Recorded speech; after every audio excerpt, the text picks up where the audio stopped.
వీక్షకులకు స్వాగతం. నమస్కారం. జగన్మోహన్ రెడ్డి అద్దంకి కార్యకర్తల సమావేశంలో మాట్లాడుతూ పెట్రోల్ రేట్లు పెరిగిపోయాయి, ఆయిల్ రేట్లు పెరిగిపోయాయి, గ్యాస్ సిలిండర్ బ్లాక్ మార్కెట్ చేస్తున్నారు అంటూ తీవ్ర విమర్శలు చేశాడు. జగన్మోహన్ రెడ్డి వ్యాఖ్యల మీద, పెట్రోల్ రేట్ల పెరుగుదల మీద తెలుసుకునే ప్రయత్నం చేద్దాం. విశ్లేషించడానికి మనతో పాటు ఉన్నారు సీనియర్ జర్నలిస్ట్ డి శ్రీనివాస్ గారు. వారిని అడిగి మరిన్ని విశేషాలు తెలుసుకుందాం. సార్ నమస్తే. నమస్తే. జగన్మోహన్ రెడ్డి అద్దంకి కార్యకర్తల సమావేశంలో మాట్లాడుతా పెట్రోల్ రేట్లు పెరిగిపోయినాయి, గ్యాస్ సిలిండర్లు బ్లాక్ అయిపోయినాయి, ఆయిల్ రేట్లు పెరిగిపోయినాయి అంటూ చాలా పరుషపదాలతో మాట్లాడాడు. ఆంధ్రప్రదేశ్లో ఒక్కదా రాష్ట్రంలో రేట్లు పెరిగినాయా, మిగతా రాష్ట్రాలు కూడా పెరిగినాయా, దేశంలో ఎట్లా ఉన్నాయి, టార్గెట్ మోదీలా వ్యవహరిస్తున్నాడా జగన్మోహన్ రెడ్డి అన్న అనుమానం ప్రజలు వ్యక్తమవుతూ ఉంది. ఎందుకు జగన్మోహన్ రెడ్డి మోడీని టార్గెట్ చేస్తున్నాడు? రేట్లు పెరుగుదలంటే, గ్యాస్ సిలిండర్ పెట్రోల్ పెరుగుదలంటే కేంద్ర ప్రభుత్వ ఆధీనంలో ఉండే సంస్థలు కాబట్టి ఆయన్నే టార్గెట్ చేస్తున్నాడు అన్న ప్రచారం కూడా జరుగుతూ ఉంది. పార్లమెంట్లో ఆ అంశాలు ప్రస్తావించకుండా ఇక్కడ మాట్లాడటం ఏంటి? అంటే మోడీని డైరెక్ట్గా అడిగే ధైర్యం దమ్ము జగన్ రెడ్డికి లేదా? ప్రజలను ఎందుకు భయాందోళనకు గురి చేస్తున్నాడు? ఎట్లా విశ్లేషిస్తారు, ఎట్లా చూస్తారు? ఇప్పుడు ఈరోజు అద్దంకి నియోజకవర్గ కార్యకర్తలతో మాట్లాడుతూ జగన్మోహన్ రెడ్డి తలకి ఏమన్నా చుట్టుకున్నాడా? అదేదో రోకల్లో ఏదో చుడతారు, ఏది పిచ్చి ముదిరితే తలకి రోకలు చుడతారు, అట్లా రోకలు ఏమన్నా చుట్టుకున్నాడా అంటే తను అనేటటువంటి మాటలు ఇప్పుడు మీరే చెప్పారు. ఏది వంట గ్యాస్ లేకపోతే పెట్రోల్ డీజిల్. ఇప్పుడు నేరుగా మీరు టార్గెట్ చేయాలనుకుంటే జగన్మోహన్ రెడ్డి మోడీనే టార్గెట్ చేయాలి. ఇప్పుడు అక్కడ ఉన్నాడు రాహుల్ గాంధీ, స్టాలిన్, మమతా బెనర్జీ. స్పష్టంగా ఎవరు వాళ్ళు మోడీని టార్గెట్ చేస్తున్నారు. నువ్వు కూడా దమ్ముంటే నువ్వు ఏం చేయాలా? ప్రధాని మోడీని టార్గెట్ చేయాలి. కానీ అంటే ఏంటి, చంద్రబాబు భుజాల మీద తుపాకీ పెట్టి మోడీని కలుస్తున్నాడా? జగన్మోహన్ రెడ్డి వ్యాఖ్యలను ఎలా చూడాలి? ఇప్పుడు నువ్వు ముఖ్యమంత్రిగా ఉన్నప్పుడు 5 ఏళ్ళు ఏ రోజన్నా ధరల పెరుగుదల మీద నువ్వు సమీక్ష చేసావా? ధరల స్థిరీకరణ నిధికి ఎంత పెడతానన్నావు? 3,000 కోట్లు ఎంత అన్నాడు సార్ మేనిఫెస్టోలో. 300 రూపాయలు కూడా పెట్టలే. అంటే నువ్వు ఇచ్చినటువంటి హామీలు, నీ వైఫల్యం, ప్రజలు నీకు ఇచ్చినటువంటి తీర్పు అది మర్చిపోయి చంద్రబాబును ఉద్దేశించినప్పుడు ఆయన ఏంటి, ఇప్పుడు యుద్ధం ఏది గత 15 రోజులుగా మనం చూస్తున్నాము. అక్కడ అమెరికా లేకపోతే ఇజ్రాయిల్, ఇరాన్పై చేస్తున్న యుద్ధ వాతావరణం మొత్తం ప్రపంచ దేశాలన్నీ కూడా అతలాకుతలం అవుతున్నాయి. భారతదేశంపై పెను ప్రభావం చూపిస్తోంది. ఏది అటు హోటళ్ళు బంద్ అయిపోయాయి. వాళ్ళు అసలు తిరుపతిలో అన్నప్రసాదానికి భక్తులు పోటెత్తుతున్నారు. తిరుమలలో అంటే 1,00,000 మంది పెరిగారంట. అంటే బయట హోటళ్ళన్నీ మూతపడిపోయిన అంతకి తెగబడ్డారు జనం. అంటే ఒకవైపు అక్కడ పరిస్థితి అలా ఉంటే ఇప్పుడు ఎవరు స్విగ్గీ వర్కర్లు, ఆ గిగ్ వర్కర్లు, వాళ్ళ ఉపాధి పోయింది. ఈ హోటళ్ళన్నీ బంద్ అయ్యేసరికి నువ్వేం చేయాలా? నువ్వేదైనా వాళ్ళని ఆదుకోవటం గురించి ఆలోచించాలా? చేతనైతే నీ పార్టీ తరఫున ఇప్పుడు ఈ ఉపాధి కోల్పోయినటువంటి చిరుద్యోగులకు నువ్వేదన్నా నీ పార్టీ తరఫున ఒక సహాయం చేయటం. అది వదిలేసి గ్యాస్ సిలిండర్లు అంట బండ ఏంటి 2,000 3,000కి అమ్ముతున్నారంట. ఈయన మాట్లాడే బదులు తన కార్యకర్తలు, తన నాయకుల చేత అలా బ్లాక్లో అమ్మేవాళ్ళని పట్టివచ్చు కదా సార్. ఎందుకు ఊరిని మాట్లాడేందుకు? ఇప్పుడు నీ హయాంలో సివిల్ సప్లైస్ మినిస్టర్స్ ఎలా పనిచేశారు? ఎవరాళ్ళు? కొడాలి నాని ఫస్ట్ కృష్ణుడు, రెండో కృష్ణుడు ఎవరు? కారుమూరి నాగేశ్వరరావు. ఏ రోజైనా సరే నువ్వు సీఎంగా నీ మంత్రులతో ఒక సమీక్ష పెట్టావా? ఇప్పుడు ఇవాళ నాదెండ్ల మనోహర్ నిత్యావసర వస్తువులను ఏ విధంగా అతను సమీక్షిస్తున్నాడు, ధరల పెరుగుదలను ఎలా నియంత్రిస్తున్నాడు మనం చూసాం. ఏంటి ఆ మిల్లులు, రైస్ మిల్లులకు కూడా అతను తనిఖీ చేయటం, ఆ రేషన్ మాఫియా భరతం పట్టడం. అంటే ఇప్పుడు జనం కంపేర్ చేసుకుంటారు. ఏంటి అప్పటి నీ మంత్రుల యొక్క ఆ అరాచకాలు, వాళ్ళ యొక్క నిర్వాకాలు, ఇప్పటి మంత్రుల యొక్క ఈ బాధ్యతాయుతమైనటువంటి వాళ్ళ ప్రవర్తన. నువ్వు ముఖ్యమంత్రిగా ఎలా చేశావు, చంద్రబాబు ఎలా చేస్తున్నాడు. ప్రజలకు దూరం అయ్యావు. ఇప్పుడు పోనీ ప్రతిపక్షంలో ఇప్పుడు 22 నెలలుగా ఉన్నావు కదా, ఇప్పుడైనా సరే నువ్వు ఇప్పుడు ఈ అద్దంకి కార్యకర్తల సమావేశమా? వాళ్ళని నీ ప్యాలెస్కి పిలిపించుకునే బదులు నువ్వే అక్కడికి వెళ్ళొచ్చుగా. మళ్ళీ ప్యాలెస్ పిలిపించుకుని పెట్టాడు మీటింగ్. అది అంతే కదా. అదే ప్యాలెస్లోనే ఆయన పార్టీ కార్యాలయం కూడా, ఆ బయట కార్యాలయం మూసేశారు, ఆ బోర్డు తీసేశారు. అది ఎప్పుడో ఓడిపోయిన వెంటనే అది క్లోజ్. అధికారులు ఎందుకు దండగనుకుని ఉంటాయి. ఇక్కడే ఒక బిల్డింగ్లో పెట్టుకున్నాడు, ఏది ప్యాలెస్లోనే. ఇప్పుడు అద్దంకి కార్యకర్తలతో సమావేశం నువ్వు జరపాలనుకుంటే నువ్వే అద్దంకి పో, అక్కడ మీటింగ్ పెట్టు. క్షేత్రస్థాయిలో గ్రౌండ్లో ఏం జరుగుతుంది, ప్రజలు ఏమనుకుంటున్నారు విను, వాళ్ళ దగ్గర వినతి పత్రాలు స్వీకరించు, వాళ్ళ సమస్యలు తెలుసుకో, అసెంబ్లీకి వెళ్ళి మాట్లాడు. ఇది కదా గతంలో ప్రతిపక్ష నాయకులు చేసిన పని. క్షేత్రస్థాయిలో పర్యటనలు అసలు వదిలిపారేసావు. నువ్వు వస్తే జనం భయపడిపోయే పరిస్థితి. రప్ప ఏ ఫ్లెక్సీలు పెడతారు, అసలు గంగమ్మ జాతర అంటారు, వాళ్ళేమో సీఎం 2029లో నువ్వు సృష్టించే విధ్వంసం కోసం ఎదురు చూస్తున్నానన్నా అంటాడు. ఎవడన్నా ముఖ్యమంత్రి అయితే ప్రజా పరిపాలన చేయాలనుకుంటారు, మంచి చేయాలనుకుంటారు, వీళ్ళని రప్ప నరికేస్తామంటున్నారు. ఇప్పుడు ఈ అద్దంకి కార్యకర్తలతో అదే అన్నాడా? 2029లో మనం సృష్టించే విధ్వంసం కోసం మీరు ఇప్పటి నుంచే సమాయత్తం గమ్మన కత్తులు నూరుకుని అడిగి పెట్టుకోండి అని చెప్పుంటాడు. జగన్మోహన్ రెడ్డి ఇప్పుడు ఏంటంటే నేను అంటోంది అదే, అటు ఆ కుటుంబ పంచాయతీ, ఆస్తుల తగాదా, అటు అటు తల్లి ఇటు చెల్లి, చెంపదెబ్బ చాటదెబ్బ. ఇప్పుడు ఏంటి, ఇప్పుడు గోరు చుట్టు మీద రోకటి పోటులో అప్పుడు ఈ డీలిమిటేషన్ ఏదో వచ్చినట్టుంది. ఇప్పటికే ప్రతిపక్షంగా విఫలమయ్యాడు, కుటుంబ పెద్దగా విఫలమయ్యాడు. ఇన్ని వైఫల్యాల నడుమ ఇది వచ్చి పడింది. ఏది గోరు చుట్టు మీద రోకటి పోటు అంటున్నారు. డీలిమిటేషన్ అసలు ఇప్పుడు రేపు పొద్దున దానికి అసలు కంటెస్ట్ చేయడానికి క్యాండిడేట్లు ఉంటారా? ఇప్పుడు 100 సీట్లు పెరుగుతున్నాయి. ఇప్పుడు రాబోయే ఎన్నికల్లో అటు పార్లమెంట్ కానీ ఇటు అసెంబ్లీ కానీ 100 సీట్లు పెరుగుతుంటే ఆ 100 సీట్లకి ఇప్పుడు ఉన్న సీట్లకే నీకు అభ్యర్థులు దొరకని పరిస్థితి. ఇప్పుడు జనసేన నిన్న ఆయన కూడా మీటింగ్ పెట్టుకున్నాడు, ఆయన కార్యకర్తలతో స్పష్టంగా దిశానిర్దేశం చేశాడు. ఏంటి, ఇప్పటి నుంచే మీరు సమాయత్తం కండి, 100 నియోజకవర్గాలు పెరుగుతున్నాయి. నిన్న ముఖ్యమంత్రి ఏలూరు పార్లమెంటు వాళ్ళతో కూడా మాట్లాడుకున్నాడు.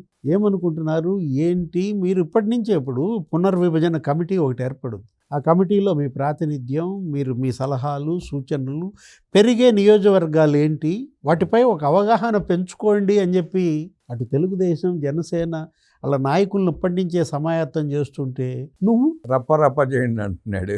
ఇప్పుడు మహిళా రిజర్వేషన్లు వస్తున్నాయి, మొత్తం రేపొద్దున అసలు సభలోనే ఇక శాసనసభ అంతా ఇక మహిళలే. అటు పార్లమెంట్లో కూడా నీకు 13 సీట్లు ఏమొస్తాయి. ఇప్పుడు ఉన్న మహిళలు ఇప్పుడు మనం చూసాం, నీ చెల్లె నిన్ను 2 చెల్లెళ్ళు తూర్పారబడుతున్నారు, దుమ్మెత్తి పోస్తున్నారు. ఇంకా నీకు ఏ చెల్లెళ్ళు నీ తరపున కంటెస్ట్ చేయడానికి ముందుకు వస్తారు? ఏ తల్లి నీ తరపున కంటెస్ట్ చేయడానికి ముందుకు వస్తుంది? అదేమంటే ఏదో క్రెడిట్ చోరీ అంటాడు. అది కూడా ఇప్పుడు ఇతను నిన్న మాట్లాడుతున్నాడు, ప్రెస్ మీట్ పెట్టి ఇప్పుడు మాట్లాడుతున్నాడు. ఇవే ప్రశ్నలు మిథున్ రెడ్డి, సుబ్బారెడ్డి పార్లమెంట్లో మోదీని ఉద్దేశించి అడగొచ్చుగా, రేట్లు పెరిగిపోతాయి, పెట్రోల్ దొరకట్లేదు, గ్యాస్ బండ్లు దొరకట్లేదు, ఇట్లాంటివన్నీ అక్కడ ప్రస్తావించవచ్చు. అక్కడ ఎందుకు మాట్లాడరు సార్? అక్కడ ప్రస్తావిస్తే ఫీజులు లేచిపోతాయా? బల్బు మాడిపోతుందా? ఇప్పుడు అతను మాట్లాడుతూ ఆయన ఏంటి, నిన్న అసలు ఆ సుబ్బారెడ్డి ఏదో పిచ్చి మాటలు మాట్లాడాడు, ఆయన ఏదో కల్తీ పాల గురించి ఏదో మాట్లాడాడు చేయాలన్నాడు. అది కాస్త మిస్ఫైర్ అయినట్టుంది. అసలు నిన్న ఇవాళ సుబ్బారెడ్డిని ఉతికారేశారు. కల్తీ నెయ్యి నిందితుడు నువ్వు, స్వామికే నైవేద్యంలో కల్తీ నెయ్యి పెట్టావు, లడ్డూ ప్రసాదం కోట్ల మంది భక్తులతో కల్తీ నెయ్యితో తినిపించావు, రసాయనాల నెయ్యి. అతను అంటాడు నిన్న, ఈ కల్తీ పాలు కల్తీ చేసే వాళ్ళకు ఉరిశిక్ష వేయాలను ఏదో అన్నట్టున్నాడు. మరి ఈయనకి ఏ శిక్ష వేయాలి ఇప్పుడు? దాని మీద అసలు మామూలుగా కాదనమాట. ఏది అసలు నీకు మరి ఫస్ట్ ఉరి తీయాల్సిందే నిన్ను అంటూ ఇవాళ మొత్తం దుమ్మెత్తిపోసిన పరిస్థితుల్లో జగన్మోహన్ రెడ్డి అయినా, సుబ్బారెడ్డి అయినా, మిథున్ రెడ్డి అయినా ఇవాళ ఏంటి, ప్రజల్లో వాళ్ళు పూర్తిగా ఇవాళ నిందితులుగా, దోషులుగా, అటు ప్రజా కోర్టులో దోషులుగా, ఇటు కుటుంబ కోర్టు, ఇది ఫ్యామిలీ కోర్టులో కూడా కనీసం వాళ్ళు వేరు, ఎవరు మిథున్ రెడ్డిని పాపం వాళ్ళ అమ్మ, వాళ్ళ భార్య, వాళ్ళ కుటుంబ సభ్యులు ఎవరు ద్వేషించట్ల. ఇక్కడ జగన్మోహన్ రెడ్డి అయితే అటు ప్రజా కోర్టులో దోషి, ఇటు ఫ్యామిలీ కోర్టులో కూడా దోషి, ప్రధాన నిందితుడుగా ఇవాళ తల్లి చెల్లి. అంటే ఇప్పుడు జగన్మోహన్ రెడ్డి, అందుకే నేను అంటోంది ఏంటి, ఇక అసలు నన్ను జనం నమ్మరు, ఇక విశ్వసించే ప్రసక్తే లేదంటూ ఇక నన్ను నమ్మేది ఎవరు? క్రిమినల్స్, ఈ మాఫియా, ఏది ఆ గంజాయి మాఫియా, ల్యాండ్ మాఫియా, ఇక మొత్తం వైన్ మాఫియా ఈ బ్యాచ్ ఉంది కదా, ఇక వాళ్ళ ఓట్ల కోసమా ఈ పాటలు. ఇప్పటికే అతను ఏం చేశాడు, ఆంధ్రప్రదేశ్ని ఒక క్రిమినల్స్ హెవెన్గా మార్చాడు. అసలు నీకు ఇవాళ గతంలో ఏంటంటే నేరస్తుడు ఒక్కడే ఉండేవాడు, ఇప్పుడు గ్రామాన క్రిమినల్స్ తయారయ్యారు. అసలు ఎవడు ఎప్పుడు ఏ విధమైనటువంటి అరాచకాలకు పాల్పడతాడో తెలియని పరిస్థితుల్లో భద్రత ఇవాళ పెద్ద సమస్యగా మారింది, ఒక సవాల్గా మారింది. చూడండి, రాజధానిలో మొన్న నైట్ ఫైర్ అయ్యింది, అంటే నిప్పు పెట్టారు, ఫైర్ అయిందేమో నిప్పు పెట్టారు, స్పష్టంగా వైఎస్ఆర్ కాంగ్రెస్ పార్టీ వాళ్ళు చేస్తారని చెప్పి అర్థమవుతూ ఉంది. ఇలాంటి కార్యక్రమాలు చేపడుతున్నారు వాళ్ళు. అంటే ఒకసారి జరిగితే ఏదో యాక్సిడెంట్లు అనుకోవచ్చు. ఇప్పుడు ప్రధాని మోడీ వచ్చారు, ఆయన వచ్చి శంకుస్థాపన చేశాడు 63,000 కోట్లతో పనులకు. ఆ రోజు తగలబెట్టారు. క్వాంటమ్ వ్యాలీకి జితేంద్ర సింగ్ వచ్చాడు, ముఖ్యమంత్రి చంద్రబాబు, కేంద్ర మంత్రి జితేంద్ర సింగ్ శంకుస్థాపన చేశారు. ఆ రోజు ఆ ఎల్ఎన్టీ పైపులు తగలబెట్టారు. నిన్న మనం చూసాం ఏంటి, విశాఖపట్నంలో ఇప్పుడు ఆర్సిలార్ స్టీల్ మెటల్ కంపెనీకి మరి కుమారస్వామి వచ్చాడు, చంద్రబాబు కలిసి శంకుస్థాపనలు చేస్తే ఇక్కడ మేఘావాళ్ళ పైపులు కాలబెట్టారు. జోరున వర్షం పడిన తర్వాత కూడా పైపులు అంటుకున్నాయి. అంటే ఇలాంటి పరిస్థితుల్లో ఈ క్రిమినల్స్ ఆట కట్టించాలంటే, ఏది ఈ నేరాలు ఘోరాలకు అడ్డుకట్ట వేయాలంటే అదేదో ప్రభుత్వ బాధ్యతగానో పోలీసు బాధ్యతగానో వదిలేయకూడదు. ఎందుకంటే రామబ్రహ్మం గారు, ఆంధ్రప్రదేశ్లో నాకు తెలిసి ప్రతి 167 మందికి ఒక పోలీసు ఉన్నాడు. అంటే ఒక్క పోలీసు దగ్గర ఒక 2 చదరపు కిలోమీటర్ల భూభాగానికి బాధ్యుడు. ఎన్ని ఆయన కాపలా కాస్తారు, ఎంతమంది అని కాపలా కాస్తారు? ఇలాంటి పరిస్థితుల్లో ప్రజలే పోలీస్ కావాలి, పీపుల్ పోలీసింగ్. ఇప్పుడు మీ గ్రామంలో, మీ పట్టణంలో, నీ వార్డులో జరుగుతున్న అభివృద్ధి కార్యక్రమాలు ఏంటో నీకు ఒక అవగాహన ఉండాలి. నీకు నువ్వే కాపలా కాసుకోవాలి. లేకపోతే కంకరెత్తుపోవటం ఏంటంటే, వేసిన రోడ్డు తారు లేపి కంకరెత్తుకుపోతుంది. దారుణం అండి మరి. ఎక్కడ అదేంటది, అది కృష్ణాయపాలెం, వెంకటపాలెం తార్ రోడ్డు లేపి దాని కింద ఉన్న కంకర ఎసుకెత్తుకుపోయారు. సీడ్ యాక్సెస్ రోడ్డు పక్కనే ఉద్దండరాయపాలెంలో అక్కడ రోడ్డు వేస్తుంటే 200 టిప్పర్లు కంకరెత్తుకుపోయారు. ఇప్పుడు ఇక్కడ 100 టిప్పర్లు కంకరెత్తుకుపోయారు ఈ వెంకటపాలెం, కృష్ణాయపాలెం. అరే రోడ్డు దవ్వేయటం కాదు, అక్కడ వంతెన కడుతుంటే ఆ వంతెన స్టీల్ ప్లేట్లు ఎత్తుకుపోయారు. ఈ మొత్తం ఏది డ్రింకింగ్ వాటర్ పైప్స్ ఎత్తుకుపోయారు, తాగునీటి పైపులు. అది మొత్తంతో ఏం చేశారు, మంగళగిరిలో, తాడేపల్లిలో అపార్ట్మెంట్స్ కడుతుంటే వాళ్ళకు అమ్ముకున్నారు. వీళ్ళే పంచాయతీల్లో వర్కులు చేసుకుంటూ జగన్ సీఎంగా ఉన్నప్పుడు బిల్లులు చేసుకున్నారు. ఈ కంకర, ఈ స్టీలు అక్కడ వాడుకొని. అంటే ఇప్పుడు ఇలాంటి నేరాలు రాష్ట్ర చరిత్రలో ఫస్ట్ టైం చూస్తున్నాం. ఇంతకుముందు ఈ విధంగా జరిగేది కాదు. ఏది నేరాలు ఘోరాలు, ఏదో చైన్ స్నాచింగ్ ఉండేది, అడప ఎవరో పిక్ పాకెటింగ్ బస్ స్టాండ్లోనో, సినిమాలో ఏదో ఫస్ట్ డే రిలీజ్ అప్పుడో రైల్వే స్టేషన్లోనో చూసాం. కానీ వ్యవస్థీకృత నేరాలు ఎక్కువైపోయినాయి. జగన్ సీఎంగా ఇవాళ గ్రామాన, వార్డున క్రిమినల్స్ మ్యానుఫ్యాక్చరింగ్ కార్ఖానా. ఇప్పుడు తెలుగుదేశం నిన్న కూడా లోకేష్ ఏమన్నాడంటే, ఏదో తెలుగుదేశం 3.0 అంటూ తెలంగాణ తొలి సీఎం, రెండో సీఎం కూడా ఈ యూనివర్సిటీ నుంచి వచ్చినాడే అని అంటూ, మాది ఏంటి లీడర్స్ కార్ఖానా అన్నాడు. నాయకుల తయారీ కర్మాగారం తెలుగుదేశం అన్నాడు. ఇదేంటిది క్రిమినల్స్ కార్ఖానా. ఇప్పుడు ఇవాళ అద్దంకి కార్యకర్తలతో జగన్మోహన్ రెడ్డి మాట్లాడుతూ నేరస్తుల తయారీ కర్మాగారం మన పార్టీ అన్నాడు. సార్ ఇప్పుడు అద్దంకి కార్యకర్తలను పిలిపించుకున్నాడు. సహజంగా ఆ నియోజకవర్గానికి వెళ్ళి అక్కడ సమావేశం పెట్టుకుని మాట్లాడి దిశానిర్దేశం చేసుకోవాలి. అట్లా కాకుండా 200 కిలోమీటర్ల దూరం నుంచి వాళ్ళని పిలిపించుకుని ఆయన చెప్పింది పెట్రోల్ రేటు పెరిగింది, డీజిల్ రేటు పెరిగింది, సిలిండర్ బ్లాక్లో అమ్ముకున్నారు అంటాడు ఆయన. ఆ సంగతి వాళ్ళకే తెలుసు. అది కాకుండా ఆర్ఎస్ఎల్ నిప్పాన్ స్టీల్ ఫ్యాక్టరీ నేనే తీసుకొచ్చాను, ఆదిత్య మిట్టల్తో ఎప్పుడో ఎంఓయూ చేసుకున్నాను అన్నాడు. ఎప్పుడో ఎంఓయూ చేసుకున్న వ్యక్తి అప్పుడే ఎందుకు శంకుస్థాపన చేయలేదు అన్నది ప్రశ్న వాళ్ళ ప్రజలు అడుగుతున్నారు. ఇప్పుడు మాట్లాడుతూ నిన్న ఏమని చెప్పాడు, దావోస్లో నన్ను ఆదిత్య మిట్టల్ కలిశాడు. అది వేరే ప్లాంట్, ఎస్ఆర్ స్టీల్ ప్లాంట్. అది ఎన్ని కోట్లు? 1000 కోట్లు. ఎక్కడ సార్ ప్లాంట్ అది? అక్కడే, ఎక్కడ విశాఖలోనే ఒక స్టీల్ ప్లాంట్ ఎస్ఆర్ మెటల్ మేము టేక్ ఓవర్ చేస్తున్నాం, 1000 కోట్లతో విస్తరిస్తున్నామనో ఏదంటే దానికిను ఈ 138,000 కోట్లకి ముడి పెడతాడు, లింక్ పెడుతున్నాడు. అదన్నా ప్రాజెక్ట్ రెడీ అయిందండి, స్టార్ట్ అయింది. ఎక్కడ 1000 కోట్లు, ఎక్కడ 138,000 కోట్లు? అది స్టార్ట్ అయిందండి ప్రాజెక్టు. అది ఖాయిలాబడ్డ పరిశ్రమ, టేక్ ఓవర్ చేశారు. ఖాయిలాబడ్డ పరిశ్రమ మేము కొంటాము, మీరు అడ్డం పడబాగండి, మమ్మల్ని మళ్ళీ మీరు బెదిరి బాగండనో ఏదో బతిమలు అడుకున్నాడేమో. దానికంటే ఆ గుడివాడ అమర్నాథో ఎవరో నిన్న మాట్లాడాడు, అదేదో బయట పెట్టినట్టున్నాడు. దాన్ని ఉద్దేశించి వాళ్ళ జగన్మోహన్ రెడ్డి ఈ రోజు కూడా అదే మాట్లాడుతూ, అది కూడా గూగుల్ డేటా సెంటర్ నేనే తెచ్చానంటాడు. మళ్ళీ కేసులు వేపిస్తాడు. అంతకుముందేమో అసలు డేటా సెంటర్ అంటే ఏముండదు, ఒక షెడ్డు, ఒక 6 స్టాఫ్ ఉంటారు, సెక్యూరిటీ గార్డులు ఉంటారనో ఏదో అన్నాడు. ఇప్పుడు సుందర్ పిచాయ్ మరి నువ్వు ముఖ్యమంత్రిగా ఉన్నప్పుడు ప్రెస్ మీట్ ఎందుకు పెట్టలా? సుందర్ పిచాయ్ ఆయన నోటితో ఆయనే అన్నాడు, సుందర విశాఖలో మేము గూగుల్ డేటా సెంటర్ పెడుతున్నాం, పలానా 138,000 కోట్ల పెట్టుబడులు అని అతను ప్రకటిస్తే అసలు దీని పేరు అదానీ డేటా సెంటరు, అదానీ నేనే తెచ్చానన్నాడు. పోనీ నువ్వు శంకుస్థాపన చేశావు, నువ్వెవరి క్రెడిట్ చోరీ చేశావు? అదానీ డేటా సెంటర్ ఎప్పుడు అసలు శంకుస్థాపన చేసింది? 2018లోనే ఎప్పుడు చేసినట్టు ఎవరు చేసింది? చంద్రబాబు నాయుడు గారు అప్పుడు. మరి ఆయన క్రెడిట్ నువ్వు చోరీ చేశానని ఇప్పుడు ఇవాళ ఒప్పుకున్నావా? అసలు ఈ క్రెడిట్ చోరీ ఏంటంటే పిచ్చి పట్టిందా? నేను అంటోంది అదే అదే ఇందాక అద్దంకి కార్యకర్తలతో మాట్లాడుతూ తలకేమైనా జుట్టుకున్నాడా అన్నది అందుకే. ఇప్పుడు క్రెడిట్ చోరీ ఏంటంటే ప్రభుత్వాలు అది కంటిన్యూస్ ప్రాసెస్.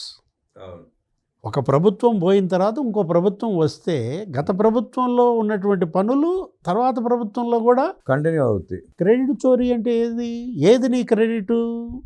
1,50,000 కోట్ల బిల్లులు పెండింగ్ పెట్టావే కాంట్రాక్టర్లకి, అది చోరీ అండి. వీళ్ళు కడుతున్నారు అది. ఇప్పుడు నువ్వు పెండింగ్ బిల్లులు 1,50,000 కోట్లు, మొన్న 25,000 కోట్లు కట్టారంట. నీ క్రెడిట్ అది. జగన్మోహన్ రెడ్డి క్రెడిట్ మరి కేశవ్, చంద్రబాబు ఇది చోరీ చేశారన్నమాట. అంటే ఇప్పుడు పోలీసులు ఇష్టానుసారంగా వాడుకుని వాళ్ళు TLDL కూడా చెల్లించలేకపోయాడు కదండి, వాళ్ళు ముచ్చుకున్నారు మొన్నటిదాకా. 93 స్కీములు ఆపేశాడండి. కేంద్ర ప్రాయోజిత పథకాలు 9,300 కోట్లు వీళ్ళు కట్టి 83 స్కీములు పునరుద్ధరించారు. సెంట్రల్లీ స్పాన్సర్డ్ స్కీములు జగన్మోహన్ రెడ్డి క్రెడిట్ అది. ఏది 93 CSS స్కీములు ఆపేయడు నీ క్రెడిట్ వీళ్ళు చోరీ చేశారు. ఇది అది పునరుద్ధరించి ఆ బిల్లులు మొత్తం కట్టారు కదా. అంటే నువ్వు చేసిన అప్పులు వీళ్ళు తీరుస్తున్నారు. ఏమి మాటలు! అంటే రాష్ట్రాన్ని తాకట్టు పెట్టి క్రెడిట్ తీసుకొస్తే అప్పులు కట్టలేక వీళ్ళు చోరీ చేస్తున్నారు అంటాడు. అప్పుల మీద కూడా అదే మాట్లాడతాడు. ఏది అబ్బో అసలు అప్పులు మామూలుగా రోజుకి 500 కోట్ల అప్పులు చేస్తున్నారు. నువ్వు చేసిన అప్పులు వీళ్ళు తీరుస్తున్నారు. నీ హయాంలో అప్పులు 10 లక్షల కోట్ల అప్పులు ఉంటే అప్పుడు ఎంత చేశావు నువ్వు? సంవత్సరానికి 1,50,000 కోట్ల అప్పు తెచ్చావు. నీ 5 ఏళ్లలోనే ఆంధ్రప్రదేశ్ అప్పులు 7 లక్షల కోట్లు అండి. 7,75,000 కోట్లు ఎంత చెప్పారు సార్, మన లెక్క వచ్చింది. జగన్ హయాంలో జరిగినటువంటి అప్పులు. ఇప్పుడు ఇంకా నువ్వు తెచ్చిన అప్పులు ఏమయ్యాయి? ఆ డబ్బు ఏం చేశావు? ఎవరు తిన్నారు? ఎవరి జేబుల్లోకి వెళ్ళాయి? ఇప్పుడు వీళ్ళు అప్పులు తెచ్చారు, తేలేదని మనం అన్నాం. తెచ్చిన అప్పులతో పోలవరం ప్రాజెక్ట్ 22 నెలల్లో నీకు 18% చేశారు. ఆ పోలవరం ప్రాజెక్టు నిన్న పార్లమెంట్లో మాట్లాడుతూ కూడా పోలవరం ప్రాజెక్టు కేటాయించిన నిధులు సగం పైన దారి మళ్లించాలని చెప్పి నిన్న పార్లమెంట్లో మాట్లాడారు కదా. సాగు నివేదిక చెప్పింది అదే. కూడా అదే చెప్తుంది. సాగు నివేదికనే ఇవాళ కృష్ణదేవరాయలు పార్లమెంట్లో ఇతని యొక్క నిర్వాహకాలన్నీ అక్కడ ఎండగట్టాడు. రివర్స్ టెండరింగ్ అని చెప్పి తెచ్చి ఇతను చేసింది ఏంటంటే పోలవరాన్ని రివర్స్ చేసి పారేశాడు. 650 కోట్లు ఆదా చేశానన్నావు. 650 కోట్లు నువ్వు ఆదాగా చేసింది 700 కోట్లు దండగా చేశావని తిట్టింది ఎవరు? కాగ్. అంటే ఇప్పుడు ఆ రోజు కట్టినటువంటి 450 కోట్లతో డయాఫ్రమ్ వాల్ నువ్వు కంప్లీట్ చేసి ఉంటే వాళ్ళు కొట్టుకుపోయేదా? Guide bund కుంగిపోయేదా? ఇప్పుడు దానివల్ల ఏం జరిగింది? 1000 కోట్లు ఇప్పుడు మళ్ళీ కట్టాలి. అదనం ఖర్చు. ఎవరు ఆ 1000 కోట్లు ఇతని దగ్గర రికవరీ చేయాలి అసలు నిజం చెప్పాలంటే. అరే ఇప్పుడు మొత్తం పాడు పెట్టావు. 5 ఏళ్లలో చంద్రబాబు కట్టిన బిల్డింగులన్నీ పాడు పెట్టావు. టిడ్కో భవనాలు కానీ, IAS క్వార్టర్స్ కానీ, మంత్రుల క్వార్టర్స్ కానీ, పేదల ఇళ్ళు కానీ. ఇప్పుడు అవన్నీ మరి రేపొద్దున ఏదో గృహప్రవేశాలు పెడుతున్నారు. అన్నీ కంప్లీట్ చేసి సరి చేసేసి మొత్తం టిడ్కో ఇళ్ళన్నీ కూడా రేపొద్దున. దాని గురించి కూడా ఎవడొకడు మాట్లాడుతున్నాడు. అవన్నీ మేము కడితే వాటిని చంద్రబాబు నాయుడు ఇంకివ్వట్లేదు ప్రజలకి, మోసం చేస్తున్నాడు అంటే క్రెడిట్ చోరీ అంటారు. క్రెడిట్ చోరీ ఏంటి? నీ క్రెడిట్ పాడు పెట్టడం. నువ్వు పాడు పెట్టినటువంటి ఇళ్ళు వీళ్ళు మళ్ళీ ప్రజలకు ఇవ్వటం చోరీయా? మనం అంటోంది అదే. ఏది ఇప్పుడు నువ్వు ఆ రోజు మరి ప్రధాని మోడీ అప్పుడు ఉన్నాడు, ఇప్పుడు ఉన్నాడు. నీకప్పుడు 31 మంది ఎంపీలు ఉన్నారు. ఇప్పుడు వీళ్ళకు ఉన్నది ఎంతమంది? 21 మంది. నువ్వు 31 మంది ఎంపీలతో నువ్వు మరి ప్రధాని దగ్గర ఏం తెచ్చావు? మోడీ దగ్గర ₹1 తెచ్చావా? ఇవాళ వీళ్ళు చూడు, వీళ్ళు రాజధానికి 15,000 కోట్లు కేంద్రం నుంచి ఇప్పించడం కాదు, 11,000 కోట్లు మళ్ళీ హడ్కో నుంచి తెచ్చుకున్నారు. పోలవరం మనం చూసాం. ఫస్ట్ బడ్జెట్లో 12,500 కోట్లు, రెండో బడ్జెట్లో 3,500 కోట్లు. విశాఖ స్టీల్ ప్లాంట్ ₹1 తెచ్చావా నువ్వు కేంద్రం నుంచి 5 ఏళ్లలో? తేకపోగా ఆ రోజు ఏ రోజు వాళ్ళ పలకరించిన పాపాల పోలా సమ్మెలు చేస్తున్న కార్మికులను పట్టించుకోవాలా. ఇప్పుడు విశాఖ ఉక్కు లాభాబాటలో పట్టిన తర్వాత నిన్న ప్రెస్ మీట్ కాదు డిబేట్ పెట్టి విశాఖ ఉక్కుని ప్రైవేట్ పరం చేస్తున్నారు, మూసేస్తారని చెప్పి మళ్ళీ అలరం మొదలు పెట్టారు. 14,500 కోట్లు విశాఖ స్టీల్ ప్లాంట్కి ఇస్తారా? ప్రైవేట్ పరం చేసేటట్టయితే, మూసేసేటట్టయితే 14,500 కోట్లు అండి. 54 కోట్లు లాభం వచ్చింది. లాభంలోకి వచ్చిన ప్రాజెక్ట్ ఎందుకు తెస్తారని కూడా వాళ్ళు ఆలోచించట్లా. 54 కోట్లు లాభం వచ్చింది. నువ్వు 5 ఏళ్లలో ఒక్క సంవత్సరం విశాఖ స్టీల్ ప్లాంట్ లాభాలు తెచ్చావా? ఇవాళ జనంలో చర్చ ఎవరిది క్రెడిట్, ఎవరు చోరీ. దొంగే దొంగ దొంగ అంటే అట్టాగా ఉందండి ఇప్పుడు. జగన్మోహన్ రెడ్డి అదే ఏంటి ఉల్టా చోర్ కొత్త వాళ్ళకు డాంటే, షర్మిలకో డాంటే, షర్మిలకు డాంటే. ఉల్టా జగన్ విజయమ్మకో డాంటే. జగన్మోహన్ రెడ్డి వికృత రాజకీయాల గురించి, క్రెడిట్ చోరీ గురించి అద్భుతంగా విశ్లేషించిన డివి శ్రీనివాస్ గారికి ధన్యవాదాలు తెలియజేస్తూ నమస్కారం.